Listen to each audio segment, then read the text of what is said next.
There is a version of you that wakes up before the world does, in silence, and decides who he will be before the world tells him who to be. Most men never meet that version of themselves. They die, still waiting for permission. This is the story of the one man in history who ruled an empire, buried his own children, was betrayed by people he trusted with his life, and still, every single morning, before the sun rose, sat down and rewired his own mind on purpose. His name was Marcus Aurelius, and what he discovered in those silent mornings is something almost nobody in the modern world understands anymore. It took him years of pain to learn it. It will take you the next few minutes. Picture the most powerful man on earth. Armies bend to his word. Nations fear his name. He can have anything, punish anyone, silence any voice that speaks against him.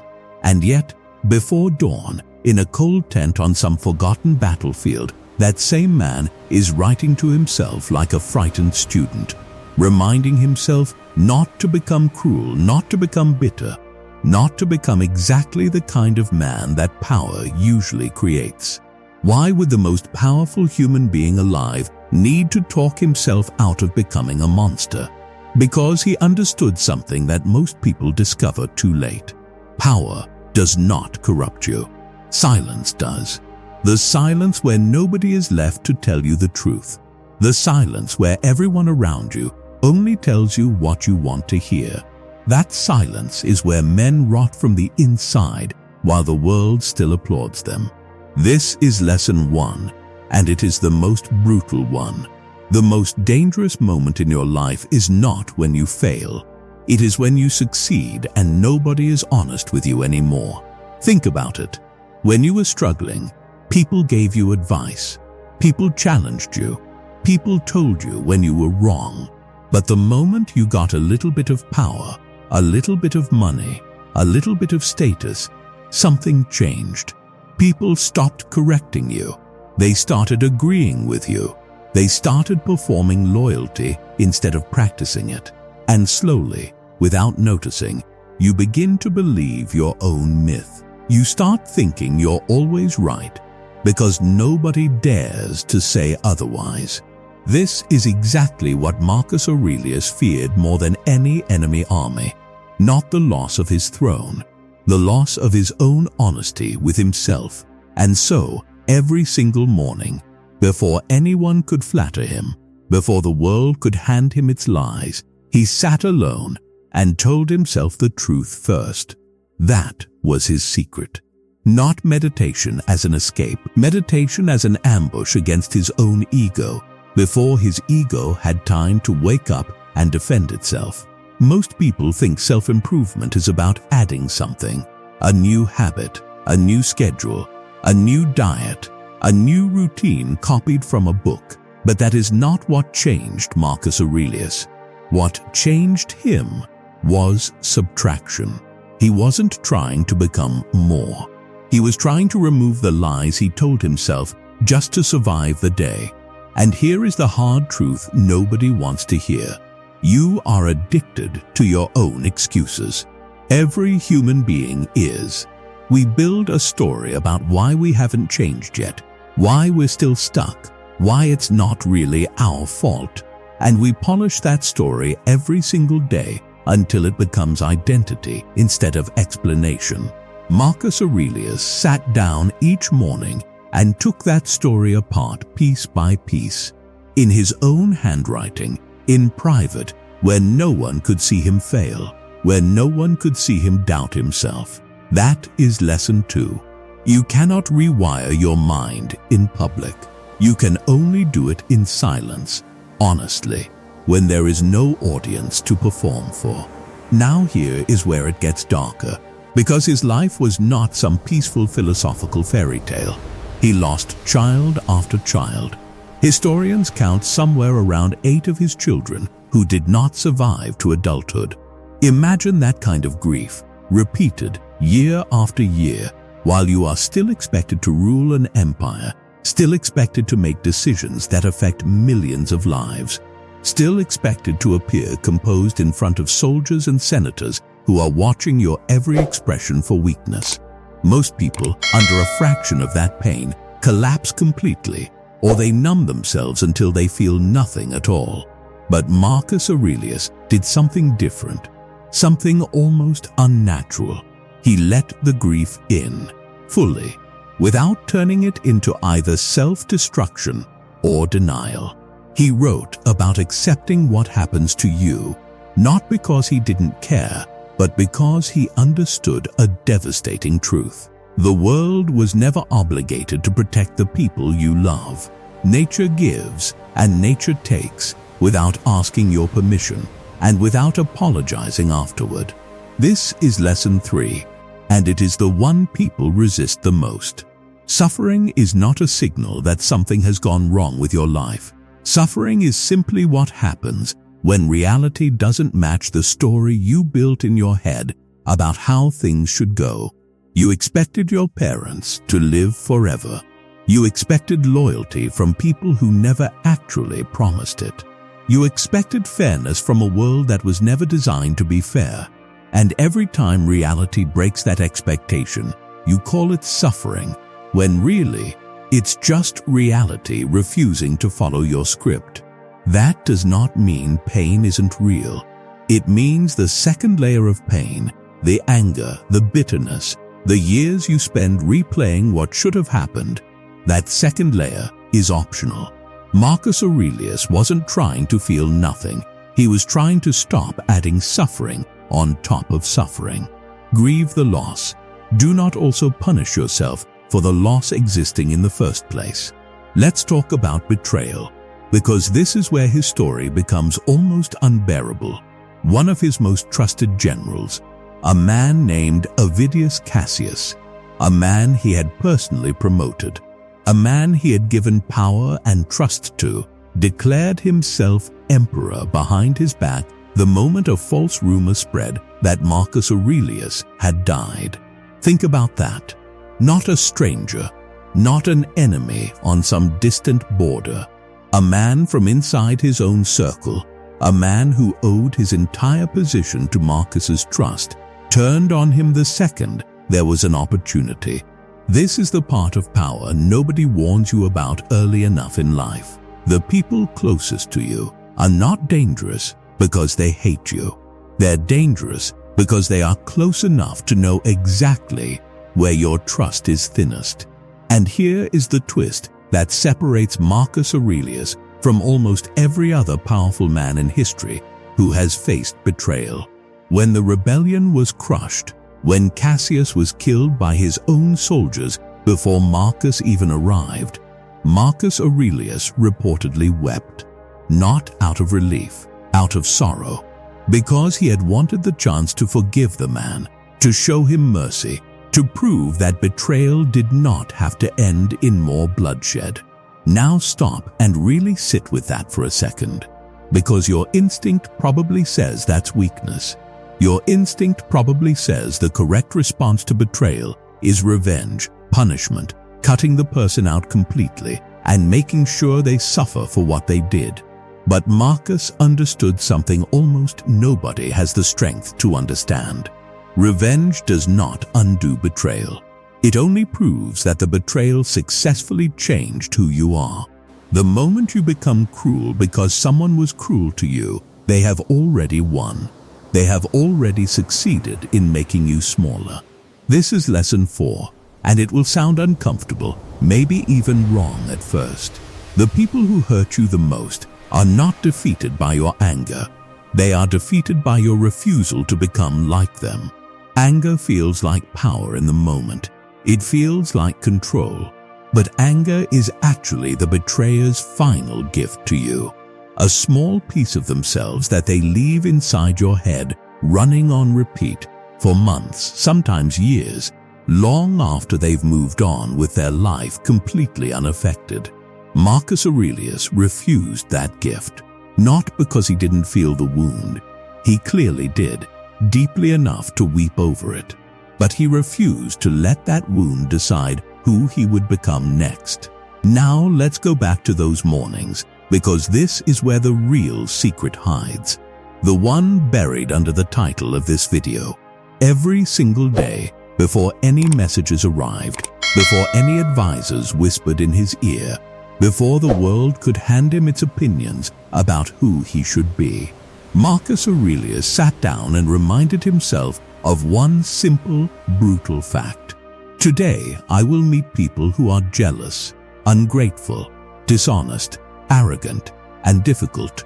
And instead of being surprised by this, instead of letting it ruin his mood or shock his system, he decided in advance that none of it would control him. This is the actual secret to rewiring your mind, and it has nothing to do with positive affirmations or repeating nice phrases in the mirror.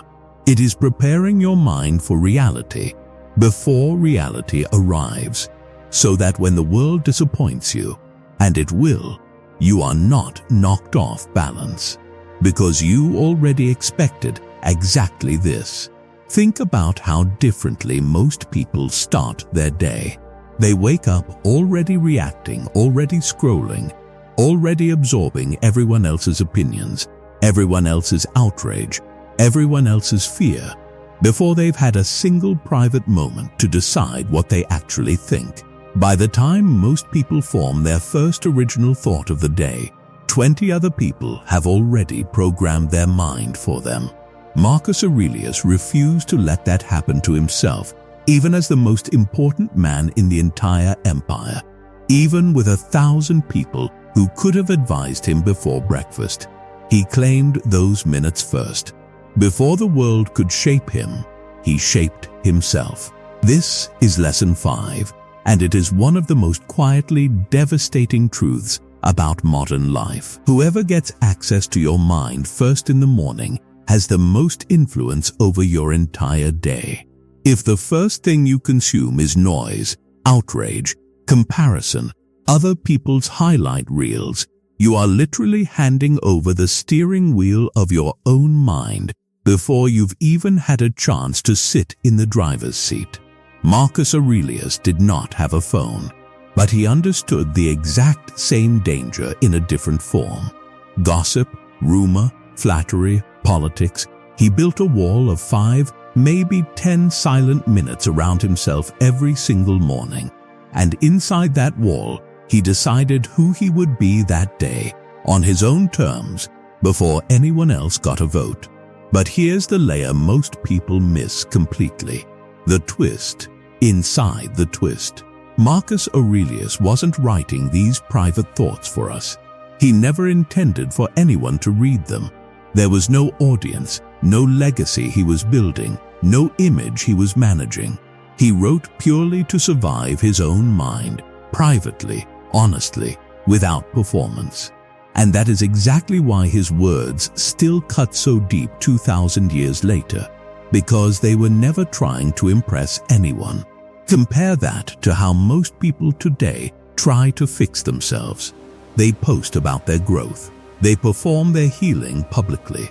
They announce their new mindset to an audience before they've actually proven it to themselves in private, alone, when no one is watching and there's nothing to gain from pretending. Real change, the kind that survives pressure, the kind that survives betrayal and grief and loss, is built in rooms with no witnesses. If you only become disciplined when someone is watching, you were never actually disciplined. You were just performing for approval. This is lesson 6, and it is the one that separates people who talk about transformation from people who actually transform. Change that requires an audience to sustain it is not real change. It is a costume. The real test is not how you act when people are watching. The real test is what you do in the 15 minutes after you wake up, alone, when no one will ever know if you chose discipline or chose comfort. Marcus Aurelius did not become who he was because an empire was watching him write. He became who he was because he was brutally honest with himself in the one place nobody could see. And that honesty eventually became so strong that it held up under the pressure of the entire world watching him rule. Now here is the final lesson, the one that took him a lifetime. Buried in grief, betrayal, war, and power to fully understand. Everything you are holding on to right now, your title, your reputation, your possessions, your youth, your certainty about how your story is supposed to end, all of it is temporary. Marcus Aurelius ruled the most powerful empire on the face of the earth, and he knew, even while sitting on the throne, that centuries later his name would mean nothing to most people walking the streets. He knew that emperors before him, men who seemed just as untouchable, just as eternal, had already been forgotten by the very people who once feared them. And instead of that thought terrifying him, he used it as fuel. If everything ends, then wasting your days on bitterness, jealousy, revenge, and fear is the true tragedy, not death itself. Death was never the enemy in his mind. A wasted life was. This is why he could face betrayal without becoming bitter. This is why he could face grief without becoming hollow. This is why he could hold the most power in the world without being consumed by it. Because underneath everything, he had already made peace with the one truth most people spend their entire lives running from. You are going to lose everything eventually. Your health, your youth, the people you love, your own life. That is not a threat. That is simply the deal every single human being has already agreed to just by being born. And once you stop pretending that deal doesn't apply to you, something strange happens. You stop wasting your mornings on things that don't matter. You stop letting jealous people rent space in your head. You stop needing revenge on people who wronged you. Because revenge only makes sense to someone who thinks they have infinite time to spend on it. You start acting like someone who actually understands the cost of a single day. So here is the real question this video was always leading you toward.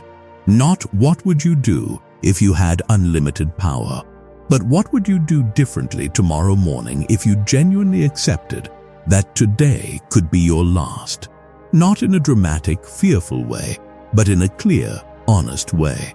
Would you still waste your first hour scrolling through other people's lives instead of building your own? Would you still let a stranger's opinion decide your mood before you've even decided your own thoughts? Would you still hold on to that grudge, that resentment, that need to be right, knowing that the person you're angry at is probably not thinking about you at all right now? Marcus Aurelius did not become wise because he avoided pain. He became wise because he refused to let pain, betrayal, power, or grief write the final version of who he was. Every morning was his chance to edit the story before the world tried to write it for him. And that is the brutal, beautiful secret hidden inside this entire video. Rewiring your mind was never about some ancient trick or hidden ritual. It was about claiming the first few minutes of your day before anyone else could claim them for you. Being honest with yourself when no one is watching. Refusing to become cruel just because someone was cruel to you. And accepting that everything you have right now, every single thing, is borrowed, temporary, and passing through your hands for a reason you may never fully understand. The world will still lie to you today. People close to you may still disappoint you tomorrow. Power, if you ever get it, will still try to isolate you from the truth. But now you know the secret that took an emperor a lifetime of loss to finally understand. The war was never against other people. It was never against betrayal, or grief, or the empire, or even death itself. The only war that ever mattered was the one fought quietly, every single morning, in the silence before the world wakes up, inside your own mind. Win that one first. Everything else is just the aftermath.